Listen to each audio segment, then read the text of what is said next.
Hey, thinkers and builders. Have you ever wondered why some attract wealth effortlessly while others struggle? In Secrets of the Millionaire Mind, Harv Eker shows it's all about mindset. Today, we dive into real stories, from Dhirubhai Ambani to Falguni Nayar, to uncover the mindsets that shaped their success. Welcome back to Read with Joy, where books spark bold change. Let's turn ideas into action. Let's go. Part 1. Your money blueprint. Why do people from similar backgrounds end up with totally different bank balances? Because it's not just about hard work, talent, or luck.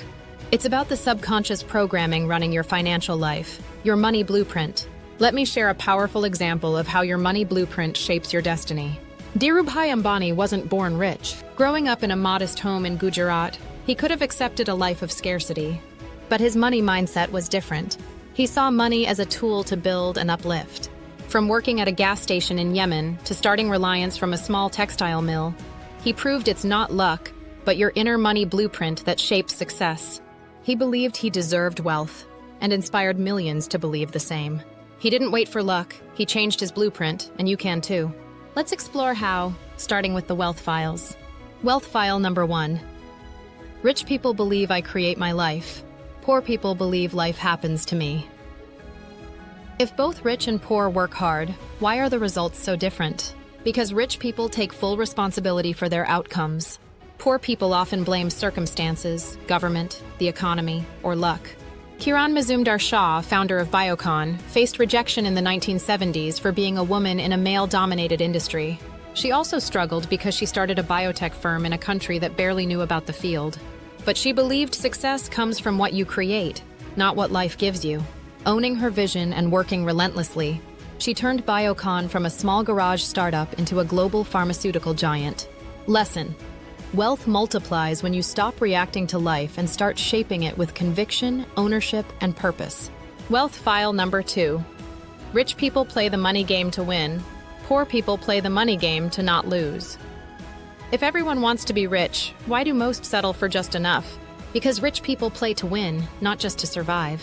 Poor people avoid risk. Rich people embrace it with strategy. Nikhil Kamath, co-founder of Zerodha, played the money game to win, not to lose. While others played safe, he took full control and aimed to change how Indians invest. Most doubted their bold zero brokerage idea would succeed. But instead of defending old ways, they attacked the problem with a new tech-first platform. This winning move made Zerodha India's top brokerage firm. Lesson: to achieve massive results, avoid the defensive route and pursue bold, high-impact moves. Wealth file number 3.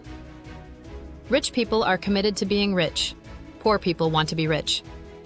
If everyone wants to be rich, why do so few get there? Because rich people decide with conviction to build wealth while others merely wish for it.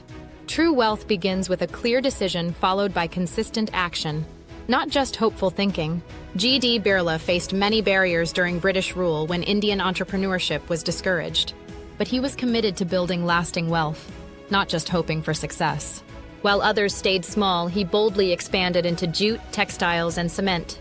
His clear focus and strong commitment helped him build wealth to uplift both his family and the nation. Lesson: that wealth doesn't come to wishers, it comes to deciders. Pause a moment and think. Are you truly owning your financial path, or waiting for luck and circumstances to decide it? Wealth file number 4. Rich people think big, poor people think small. If thinking big is risky, why do big thinkers lead industries? Because rich people know that bold thinking leads to bold impact. Poor people shrink to fit their fears. Take Narayana Murthy, founder of Infosys. When he started, India's tech industry was almost unknown, and few believed a global software company could come from Bangalore. While others played it safe, Murthy dared to think big. He dreamed not just of a company, but of changing the world's view of Indian talent. Despite many challenges, he and his team stayed focused on this bold vision. Today, Infosys is a global giant inspiring many. Lesson: think bigger. Your income will rise to the size of your vision. Wealth file number 5. Rich people focus on opportunities. Poor people focus on obstacles. If comfort is the goal, why do the rich chase discomfort? Because they don't wait for perfect conditions. They look for possibility, not permission. Consider Falguni Nayar, founder of Nika. After a successful career, she could have chosen a quiet retirement, but she saw a huge opportunity in India's beauty market. At 50, instead of letting obstacles like age or lack of experience stop her, she focused on the chance ahead. This focus helped her turn Nika into a billion-dollar brand and herself into a billionaire. Lesson: true wealth begins where comfort ends and bold action begins. Wealth file number 6. Rich people admire other rich and successful people. Poor people resent rich and successful people. If we want success, why dislike those who have it? Could that push it away? Rich people respect and study those who are successful, while poor people often criticize or envy them. Respecting success helps attract it, while negativity only pushes it away. Consider the journey of Ratan Tata, one of India's most respected industrialists. Despite his immense success and wealth, he remains admired across the nation, not just for his achievements, but for his humility and impact. Aspiring entrepreneurs often speak of him with deep respect, viewing him as an inspiration, not a threat. Instead of feeling envy, many choose to learn from his values-driven leadership. They see his success as proof of what's possible, not as something to resent. This mindset, of admiration over resentment, opens doors to growth. Respecting the successful elevates us. Resenting them only holds us back. Lesson: when we respect and learn from others' success, we attract the same energy into our own lives. Now reflect the stories on you. When I look at ambitious goals and successful people, do I feel inspired to rise, or do you shrink and step back? Wealth file number 7. Rich people associate with positive, successful people. Poor people associate with negative or unsuccessful people. If we become like those around us, why stay with people who pull us down? Rich people intentionally build circles that fuel growth. Poor people often remain around those who reinforce limitations. Take the story of Dr. A.P.J. Abdul Kalam. Born into a modest family in Ramswaram, he could have easily settled for an ordinary path. But Kalam surrounded himself with mentors, scientists, and visionaries who believed in progress, innovation, and excellence. From Dr. Vikram Sarabhai to Satish Dhawan, he sought guidance from the very best in India's scientific community. Instead of being limited by his circumstances, Kalam absorbed their thinking, discipline, and passion for nation-building. That circle of excellence helped shape his journey, from a small coastal town to becoming India's missile man, and eventually, the President of India. Lesson: your environment has the power to elevate your thinking, your ambition, and your success. Wealth file number 8. Rich people are willing to promote themselves and their value. Poor people think negatively about selling and promotion. If you believe in your work, why be afraid to promote it? Is it shyness or fear of judgment? Rich people confidently share their value. Poor people often hold back out of fear or self-doubt.